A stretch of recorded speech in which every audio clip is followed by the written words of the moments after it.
Good afternoon, good morning, good evening, whatever it may be. We are excited to have you back joining us for the Valley of St. Louis's Master Craftsman Study Group program as we dive down deeper into the Council of Kadosh and the Master Craftsman philosophy work, exploring the lectures of the degrees in Morals and Dogma. We're excited to have you here for this continued discussion. Let's dive into the work, but as always, remember, if you're a member of the Valley of St. Louis, you want to have read the material before you listen to this lecture. Let's get going, brethren. All right, brethren, we are diving back in with the 21st degree Noachite or Prussian Knight. One of the more interesting degrees in older ritual, tied in one way or another to Noah and the legends of the Tower of Babel and some things like that. Now deviating slightly a bit. So this degree and its allegory as it stands is based on the Vemgerite, or secret tribunals that were existing in the German Middle Ages and latter periods. These courts, very interesting. Pike does a profound amount of elaboration in his liturgy commentary and his legenda. You can find that in your monitor and guide. You can find it in Bridge to Light. Discussing about that court's history, I won't elaborate too much on it. The kind of allegory and story of this degree is based on this idea that there's a knight returning from the Crusades. His name is Alfred the Saxon. He returns. He finds his property having been absconded by this Count, Renfred, who seemingly, we find out, forged his name on some documents. Our knight comes to this tribunal, which is kind of the last court of resort, if you will, in that region. He tries the process and first meets with some opposition, inevitably able to undertake an ordeal of sorts. And through his patience, his faith, of course, being in the right anyway, he succeeds and is restored his property. The offending Count is punished, and we continue on our way. In the trial, Adolf represents, of course, a lower class soldier. He's returned. This Count stole his property. And we see a couple important little simple things here. Primarily a discussion upon the verdict and the accusations, because it is simply at that first glance a word-for-word scenario. Inevitably, it does shift later, and there is some physical, tangible evidence based on interactions. But it talks to us about the complexity of justice, and it alludes to the importance of disinterestedness and weighing situations fairly. We're taught to be devoted to the cause of everyone who has ever been wronged by the great or oppressed by the powerful, those unjustly accused, those who have suffered from bribery or corrupt judges, widows, orphans, etc. And we're instructed that laziness is degrading. We don't specifically see this outright in the degree, perhaps, other than in the shadow concepts of the behavior of the Count in taking the land could be seen as a lazy act, I suppose. But we must seek opportunities to perform good deeds, to be loyal in both word and deed. Now, the name of this degree, it's referred to as Noachite or Prussian Knight, kind of comes from a reworking of the ritual over time. The styling, of course, of the degree is pre-Pike reworking. Before the reworking, this degree was perhaps controversial because it revolved around the Noachite legend instead of the Hiramic legend. It referenced the Tower of Babel rather than the Tower of Solomon, and had some historic connection there. Pike's adjustments to it shifted the focus to this medieval court and carried things forward.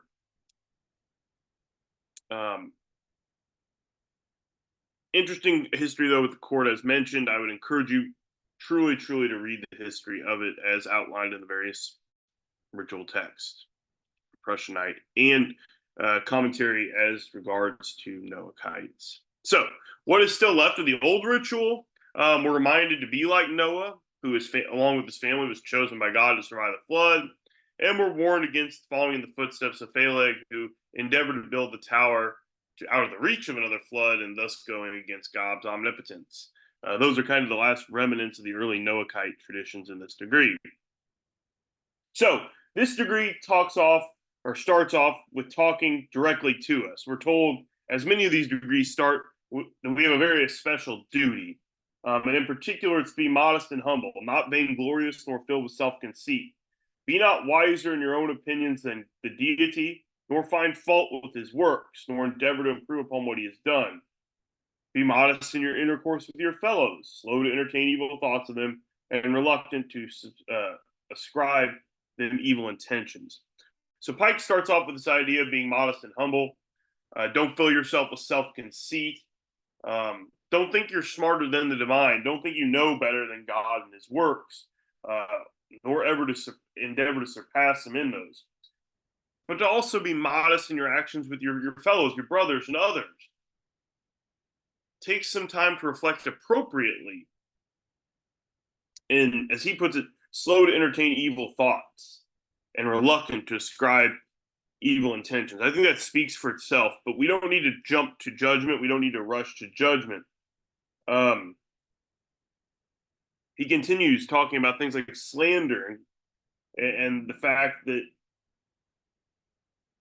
it's like it just kind of pervades things on occasion, and that the most retiring disposition, the most unobtrusive demeanor, is no shield against the poisoned arrows of slander.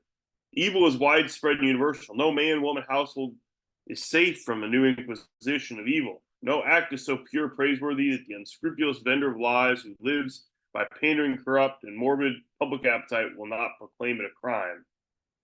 We don't need to enlarge upon the evils as reported.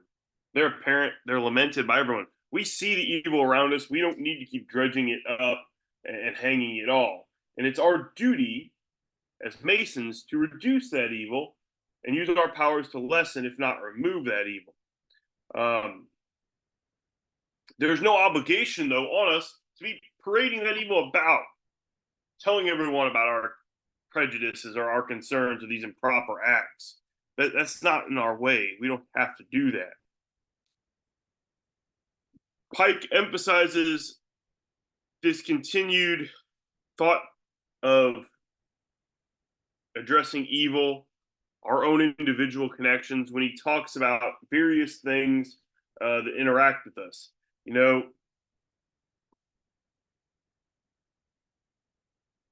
he's playing here with the ideas of public opinion and our behavior in the public and interaction. He discusses this idea that when a Mason hears of a man who's fallen in disgrace, we should mourn with them. We should show them sympathy.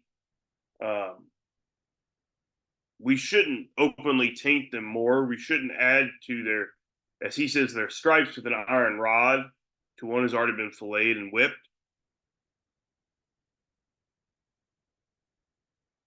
It's unhumanly. It's unmanly. Yes, they've done wrong. We know that, but we don't need to heap further public disgrace. We should have some commiserate understanding and sympathy rather than despondent disgust. Arrogance, of course, among all of this, is a weed that ever grows, as Pike says, on a dunghill. It is the form of the rankness of which the soil hath her height and her spreading. To be modest and unaffected with our superiors is duty, which equals our courtesy, and with our inferiors nobleness. There is no arrogance so great as proclaiming of men's errors and faults. Again, he's harping to this. We shouldn't be raising these to public and affair and throwing them everywhere. By those who understand nothing but the dredges of action and who make it their business to disperse deserving fames. The occupation, now he takes a deride here. He kind of tackles the ideas of the media, the press, but then he attacks the idea of a spy. And he tells us that the occupation of a spy has ever been dishonorable. And it is nonetheless so now, with the rare exception. And he references what that rare exception is.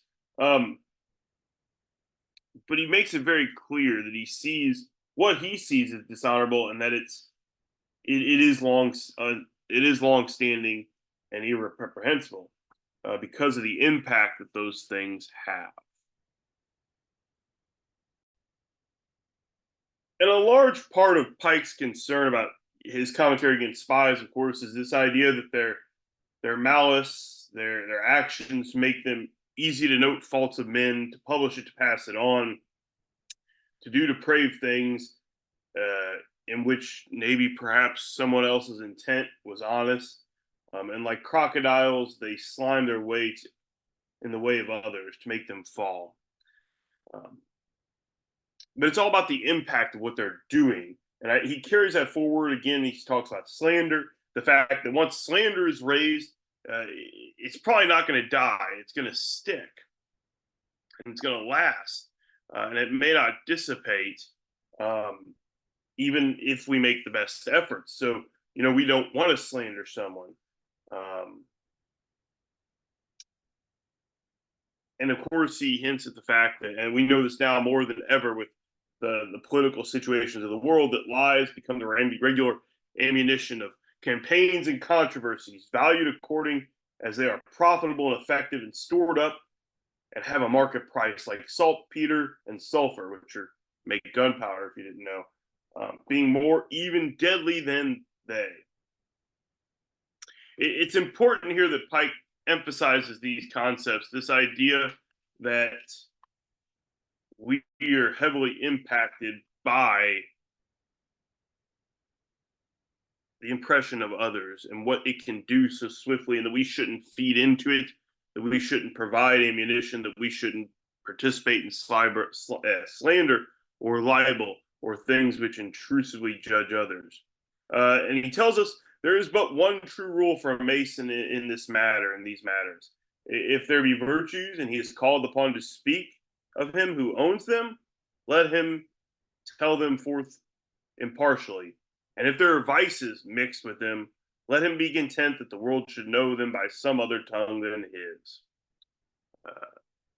Kind of sounds in a way about the ideas of whispering wise counsel and doing so in private if needed, as we discuss in our ritual. He ends this discussion on speaking no evil, guarding our own actions, by telling us that we should be humble and modest towards the divine, towards the great architect. We don't impugn his wisdom. We've already talked about that. We don't question God's thoughts, nor do we set up our own imperfect sense of right against God's providence, his dispensations, nor rashly attempt to explore his mysteries, and try to push through that. And I think that's kind of an interesting way to end this. This reiteration that we started off with earlier. God has his plan. We shouldn't attempt to jump in on it and judge in our own way and perceive our own things and such like that.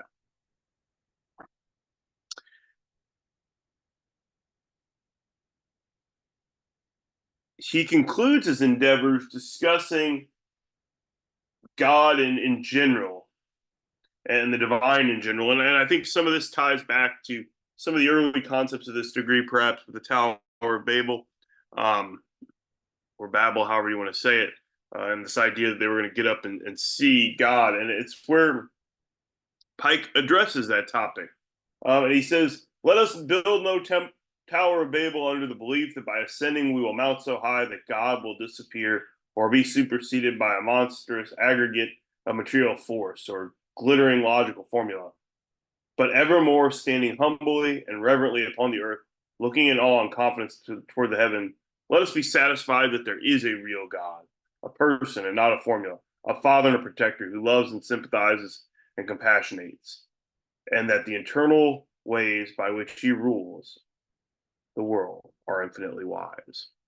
I think it's kind of an interesting thing, the lecture of this degree. It begins with this idea of judgment and the fact that we shouldn't drag somebody through the mud if they've already fallen.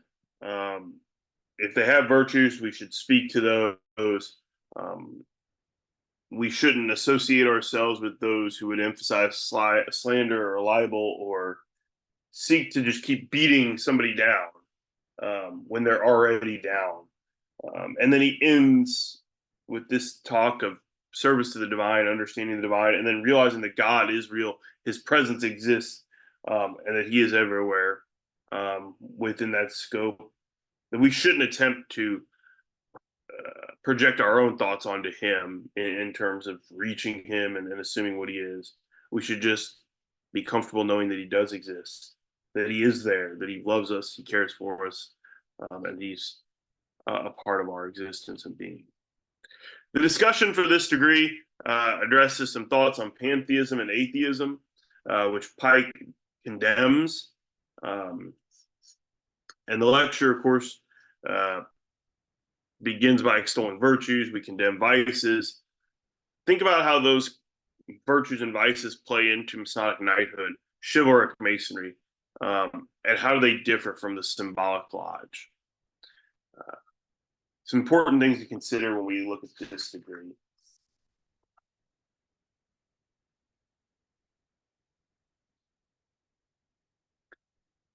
With that, brethren, we close out our discussion on the 21st degree, and we're going to keep moving ahead with Master Craftsman Philosophy. We hope you can join us for the next installment. We'll see you. Have a great evening, good morning, good night, whatever it may be. We'll catch you on the flip side.